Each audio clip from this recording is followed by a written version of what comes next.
الحمدللہ رب العالمین والصلاة والسلام علی سید المرسلین اما بعد فاعوذ باللہ من الشیطان الرجیم بسم اللہ الرحمن الرحیم پڑھیے الصلاة والسلام علیک یا رسول اللہ وعلی آلک واصحابک یا حبیب اللہ الصلاة والسلام علیک یا نبی اللہ وعلى آلک واصحابک یا نور اللہ۔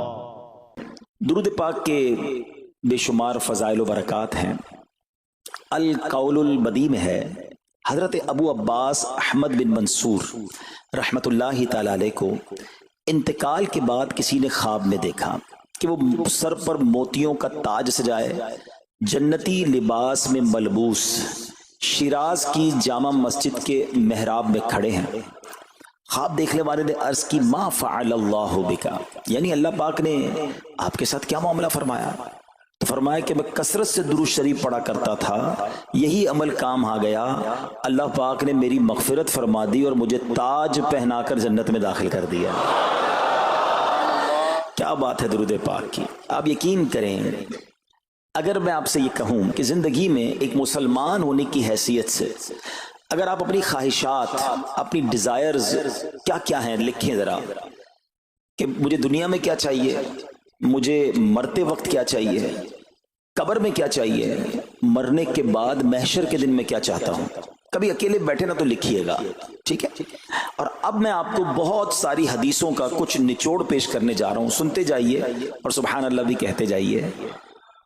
اگر آپ روزی میں برکت چاہتے ہیں تو درود پاک پڑھیے، اگر آپ بیماری سے شفا چاہتے ہیں تو درود پاک پڑھیے، اگر آپ ذلت و رسوائی سے بچنا چاہتے ہیں تو درود پاک پڑھیے، اگر آپ عزت میں اضافہ چاہتے ہیں تو درود پاک پڑھیے، آپ مصیبتوں اور پریشانیوں سے بچنا چاہتے ہیں تو درود پاک پڑھیے، مرتے وقت کلمہ پڑھنا چاہتے ہیں تو درود پاک پڑھیے، مرتے وقت آقا کا دیدار کرنا چاہتے ہیں تو درود پاک پڑھیے، آپ یہ چاہتے ہیں کہ آقا اپنے مبارک ہاتھوں سے قبر میں اتاریں تو درود پاک پڑھیے، اپنی قبر کو نور مصطفیٰ سے جگمگانا چاہتے ہیں تو درود پاک پڑھیے، قیامت کے دن نبی پاک کے پرچم تلے اٹھنا چاہتے ہیں تو درود پاک پڑھیے، آقا کے ہاتھوں جام کوثر پینا چاہتے ہیں تو درود پاک پڑھیے، اور سنیے آقا کے ساتھ جنت میں جانا چاہتے ہیں تو درود پاک پڑھیے، مدینے جانا چاہتے ہیں، بار بار جانا چاہتے ہیں تو درود پاک پڑھیے،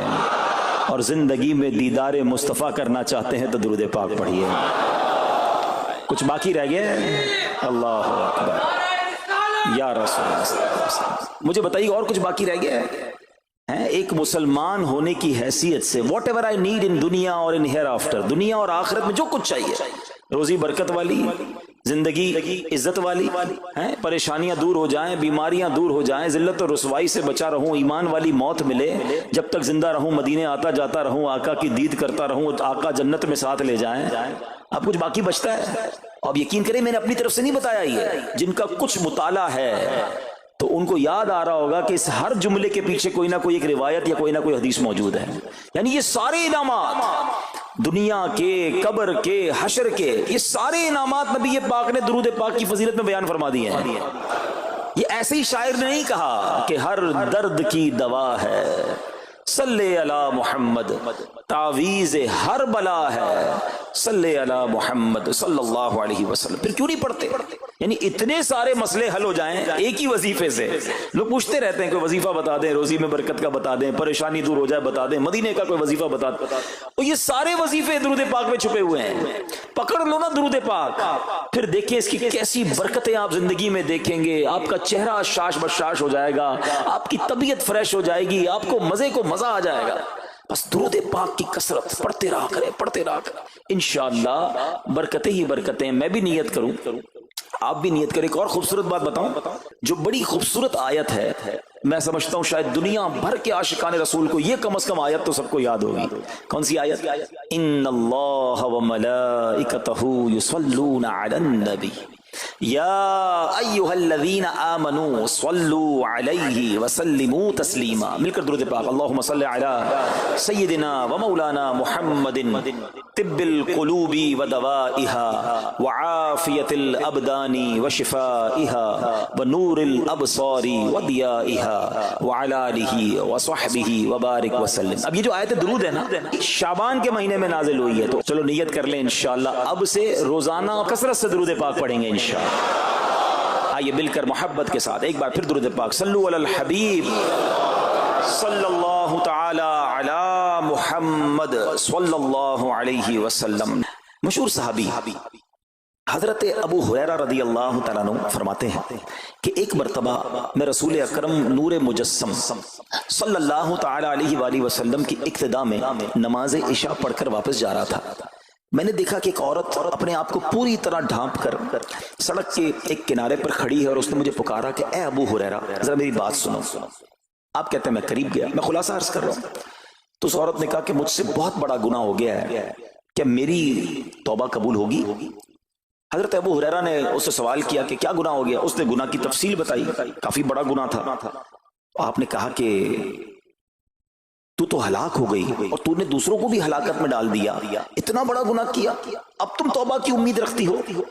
اللہ پاک کی قسم تیری توبہ قبول نہیں ہوگی. جب آپ نے یہ کہا تو وہ عورت خوف خدا سے کانپنے لگی اور اتنا زور سے کانپی کہ کانپتے کانپتے وہ بے ہوش ہو گئی. آپ نبی پاک کی بارگاہ میں آ گئے. اب آپ کو خیال آیا کہ یار میں نے اس کو کہہ تو دیا مگر میں نے اللہ کے نبی صلی اللہ علیہ وسلم سے مشورہ تو نہیں کیا، پیارے آقا سے پوچھا تو نہیں. اب آپ نبی پاک علیہ الصلوۃ والسلام کی بارگاہ میں آئے اور آقا سے عرض کی کہ حضور ایسا ہوا اور ایک عورت مجھے ملی اور اس نے مجھے اپنا گناہ بتایا. میں نے کہا اتنا بڑا گناہ، اب تیری توبہ قبول نہیں ہوگی. اللہ اکبر. جب نبی رحمت شفیع امت صلی اللہ تعالی علیہ وسلم نے یہ بات سنی تو فرمایا انا للہ و انا الیہ راجعون. اے ابو ہریرہ تو خود بھی ہلاک ہوا اور تم نے اس عورت کو بھی ہلاکت میں ڈالا، کیا تمہیں اللہ پاک کا یہ فرمان یاد نہیں؟ پھر نبی پاک علیہ الصلوۃ والسلام نے قرآن مجید فرقان حمید کی یہ آیت تلاوت کی. ذرا غور سے تلاوت سنیے گا. اللہ کریم ارشاد فرماتا ہے بسم اللہ الرحمن الرحیم الا من تاب وآمن وعمل عملا صالحا فأولئك يبدل الله سيئاتهم حسنات وكان الله غفورا رحيما. ترجمہ کنز العرفان.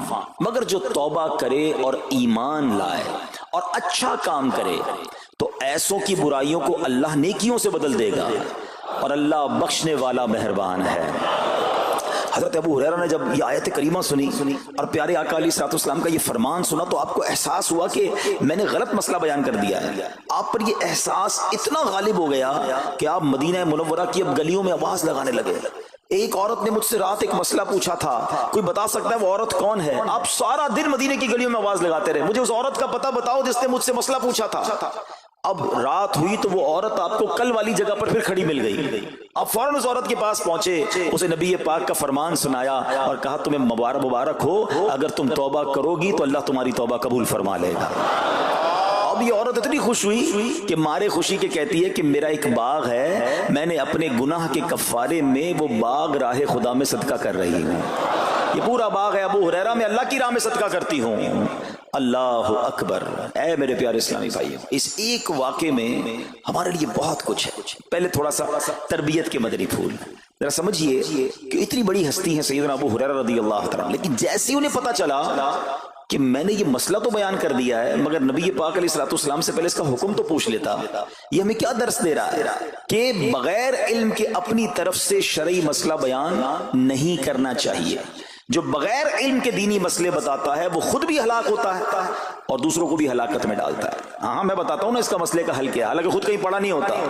تو جب تک آپ کو علم نہیں ہے، آپ جانتے نہیں ہیں، تو کسی مسئلے کو بیان نہیں کرنا چاہیے. دوسری بات کہ اگر خدا نہ خواستہ کوئی غلط مسئلہ بتا بیٹھا یا بتا تو درست رہا تھا، بتاتے بتاتے غلطی کر بیٹھا، تو اسے چاہیے کہ ازالہ کرے، فوراً اس کا جو بھی ازالہ بنتا ہے وہ کرے. سیدنا ابو ہریرہ رضی اللہ عنہ کا ازالہ تو دیکھیں کہ آپ کو جیسے ہی پتا چلا کہ اصل مسئلہ یہ ہے، اب آپ مدینے کی گلیوں میں صدا لگا رہے ہیں، تلاش کر رہے ہیں، پورا دن ڈھونڈتے رہے اس خاتون کو کہ میری سے غلطی ہو گئی، میں نے اس کو غلط مسئلہ بتایا، تاکہ اس کو تلاش کر کے اس کو درست مسئلہ بتایا جائے۔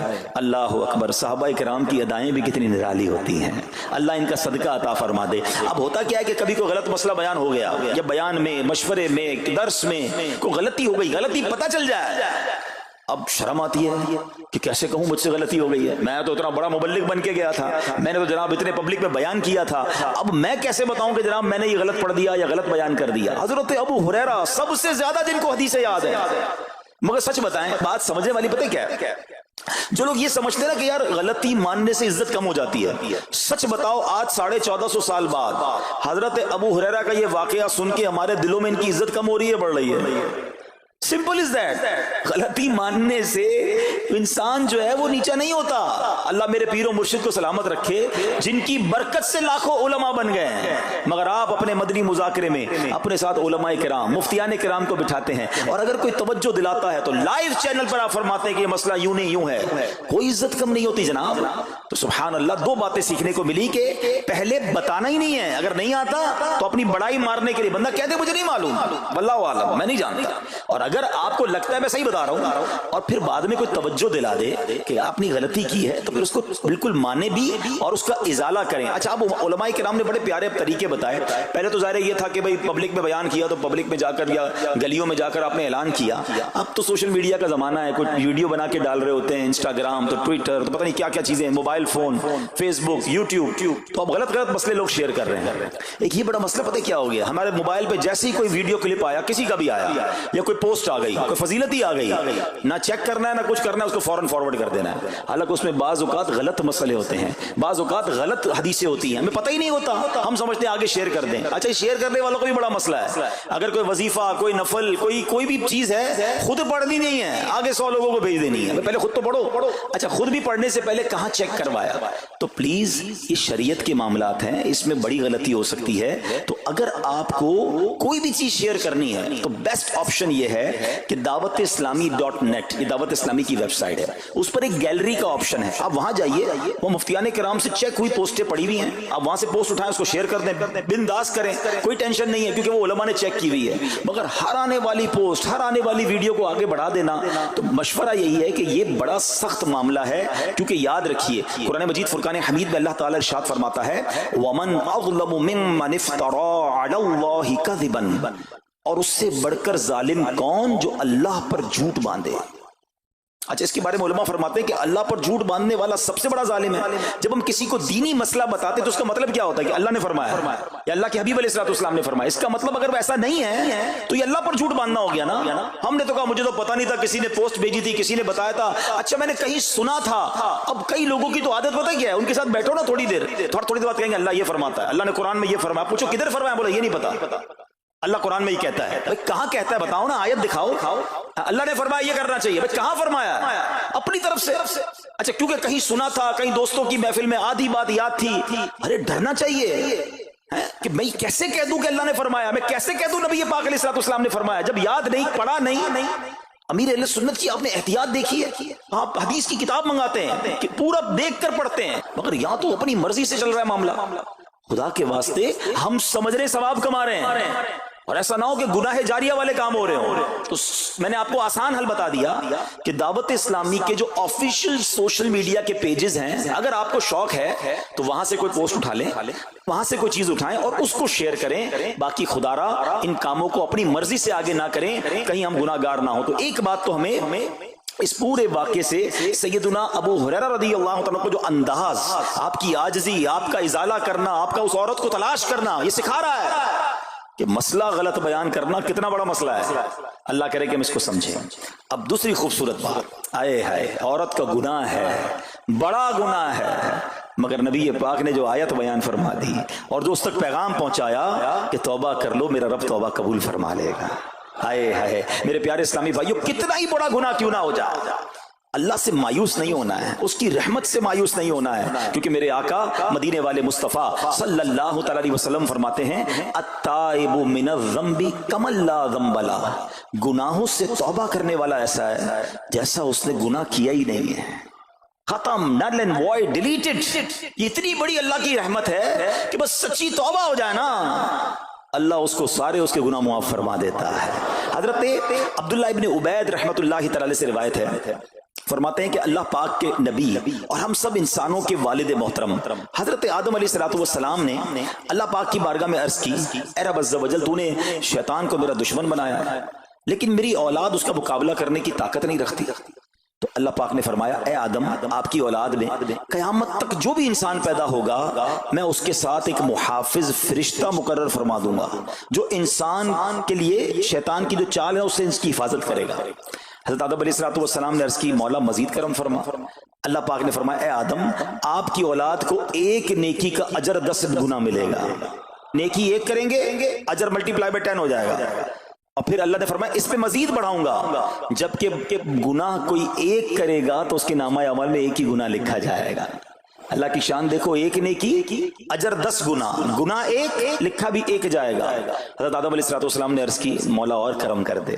دیکھو شروع سے ہم پر مہربانیاں ہیں. حضرت آدم علیہ السلام بھی اپنی اولاد کے لیے اللہ کی بارگاہ میں عرض کر رہے ہیں.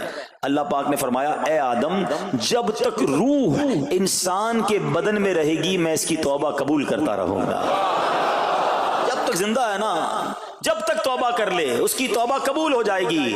اللہ اکبر, کتنا کریم ہمارا مولا ہے, ہمارا پروردگار کیسا رحیم ہے. جب بھی گناہ ہو جائیں فوراً اللہ کی بارگاہ میں حاضر ہو جایا کرو, اپنی غلطی کا اقرار کر کے شرمندہ ہو جایا کریں. انشاءاللہ کریم توبہ قبول ہوگی اور گناہوں کی میل سے دامن صاف ہو جائے گا. ارے توبہ جب ہو جائے نا اور بندہ سچی توبہ کر لے, دیکھو اللہ کیسا کریم ہے, کیسا کرم کرتا ہے. ایک بزرگ کے بارے میں آتا ہے, حبیب عجمی رحمت اللہ تعالی, ان کا نام تھا. ابھی بہت بڑے آپ اللہ کے ولی گزرے ہیں, بصرہ کے رہنے والے تھے, مگر توبہ سے پہلے آپ کی زندگی بڑی عجیب تھی. آپ بڑے امیر آدمی تھے, لوگوں کو قرضہ دیا کرتے تھے مگر سود پر قرضہ دیا کرتے تھے, سود لیا کرتے تھے.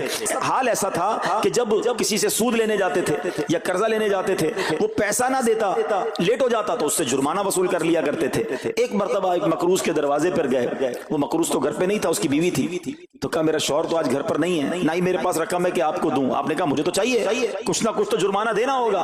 تو اس نے کہا ہم نے ایک بکری ذبح کی ہے, گوشت تو سارا بانٹ دیا, کھا لیا, اس کا سر موجود ہے. آپ نے کہا یہی دے دو. سود میں پیسے نہیں ملے تو بکری کا سر لے آیا. اچھا, اب جب بکری کا سر لے کر آئے تو اپنی زوجہ کو کہا کہ پکاؤ اس کو. تو زوجہ بولی گھر میں نہ لکڑیاں ہیں نہ دوسرا راشن ہے.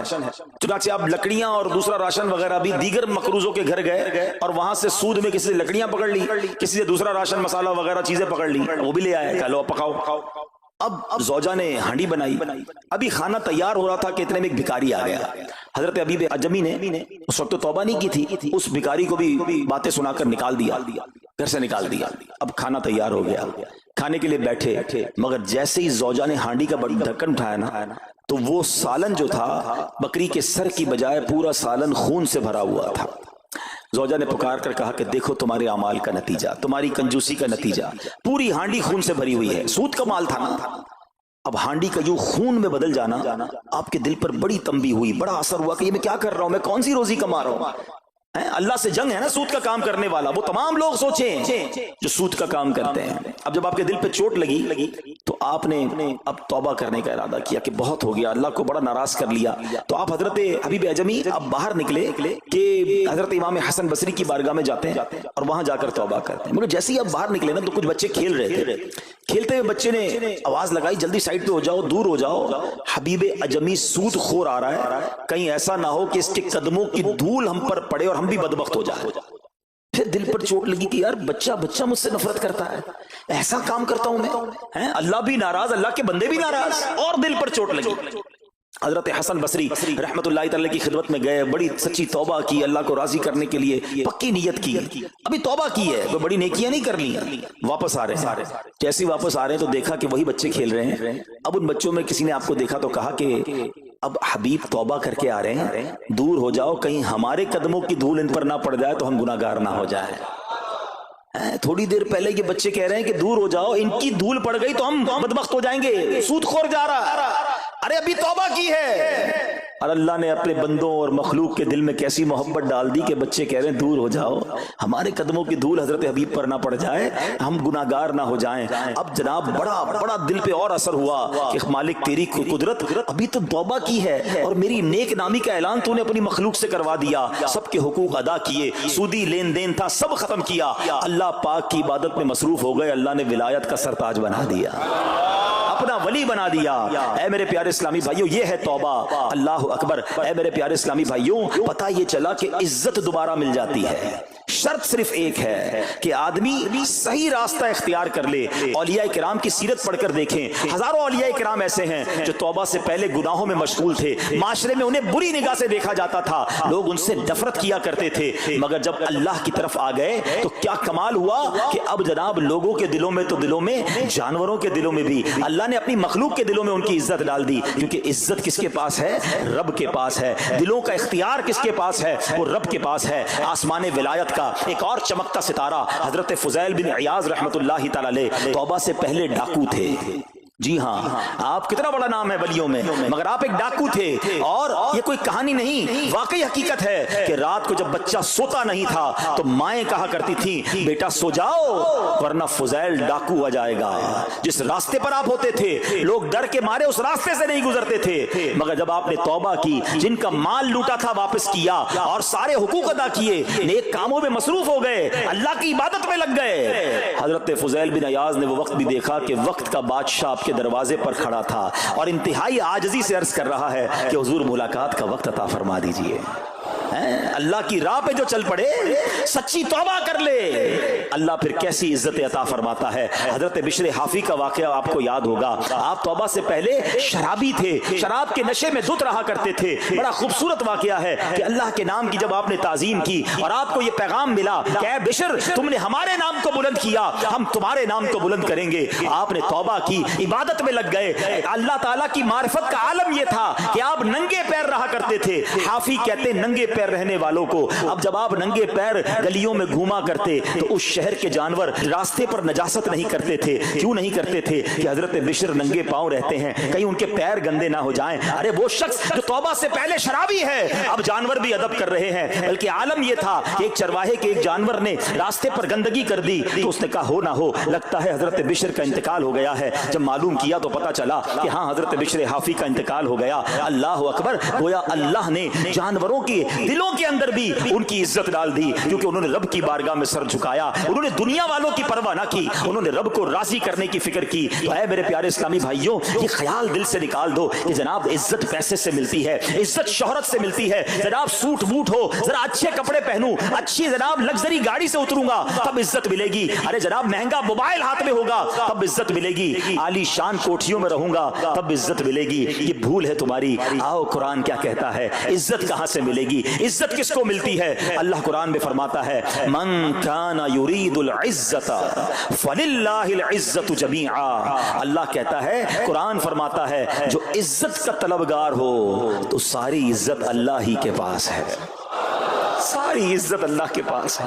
وَتُعِزُّ مَن تَشَاءُ وَتُذِلُّ مَن تَشَاءُ بِيَدِكَ الْخَيْرُ۔ خدا کی قسم، دنیا کی ساری دولت کسی کے پاس ہو، اس کے کروڑوں فالوورز ہوں، لوگ کہتے ہیں سوشل میڈیا پہ فالوور ہونے چاہیے۔